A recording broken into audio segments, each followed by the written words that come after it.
طلعت عين الراجل وانا بنقي البتنجان صغنن كده، اصل الواحده على البق على طول. ايه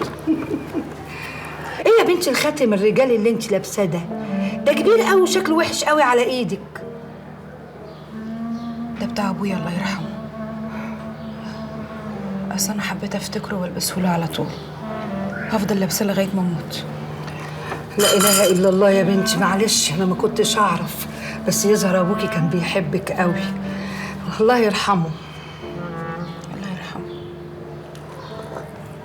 هقوم انا بقى اسلق الفراخ على ما انت تخلصي حشو المحشي. النبي يا حاجه خلينا انا اللي اطبخ النهارده، انا اكل حلو هيعجبك، ده انا شاطره. انا عارفه انك شاطره، بصراحه انا بتلكك.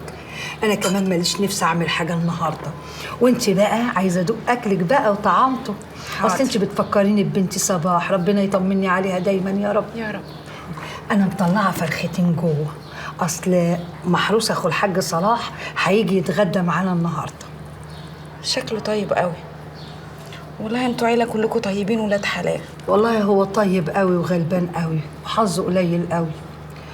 عارفه مراته ماتت من مده كده، ومن ساعتها ما شمش اي ست. يا عيني هي كانت عيانه؟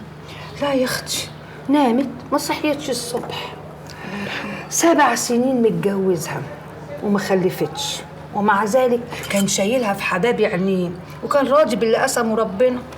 لا حول ولا قوه الا بالله. الله يرحمه. على فكرة بقى، راشد امبارح كان متسلطن وكان زي الفل، وما كانش فيه أي حاجة مضايقاه. ما حصلش بقى، ده كان بيجارينا في الكلام كده. ده من المحل اللي هنا ما فتحش بقه بكلمة واحدة. ما هو من البيرة اللي شربها، ده ضارب 6 أزايز ويجي 4 5 سجاير حشيش. في إيه؟ ما كان لازم يجي يدلق وينام في دقيقة. لا ما نامش، ده حيالله نام له ساعة وقام فط جري. لا يا اختي انا ما اقدرش اشتغل الشغلانة دي.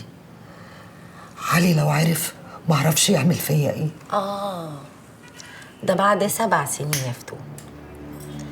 وبعدين انت محسساني ان علي ده دكتور ولا مدرس عربي؟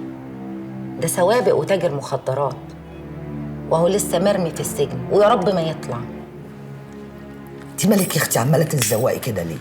رايحة فين؟ انا كده بحب اقعد في البيت وانا حلوه. ليكي فيه؟ تصدقي يا بت، الصلاة دي عجبتني قوي. اصل انا احب حياة الليل دي قوي، خمرة ومخدرات، كل الحاجات اللي انا بحبها. ده غير الفلوس اللي بالكوم. الفلوس يا فتون احسن لك بدل اللي انت فيه، بدل ما انت عماله تتسلفي من ده ومن دي. عارفة يا اختي، عارفة ان عليا 3150 جنيه ليكي. وبعدين بقى في العبط اللي انت فيه ده، انت هبله يا فتون. ده انت صاحبتي الوحيده واكتر من اختي. انا اقصد اعملي قرش لنفسك، امني نفسك من الزمن ومن الدنيا اللي احنا عايشين فيها. اعملي فلوس يا فتون. لا يا اختي وراشد انا خاف منه. تخافي منه؟ وده من امتى بقى؟ بقول لك ايه، راشد بتاعك ده لما الرصفه كده تاكل من جتته ويلاقي نفسه مش لاقي حق السيجاره، هو يا حبيبتي اللي هيدور لك الشغل وهيجي يقف في ظهرك وهيبقى رجليه سابقه رجليكي. فوقي بقى وكفايه. انا هكلم فاضل. هاتي التليفون.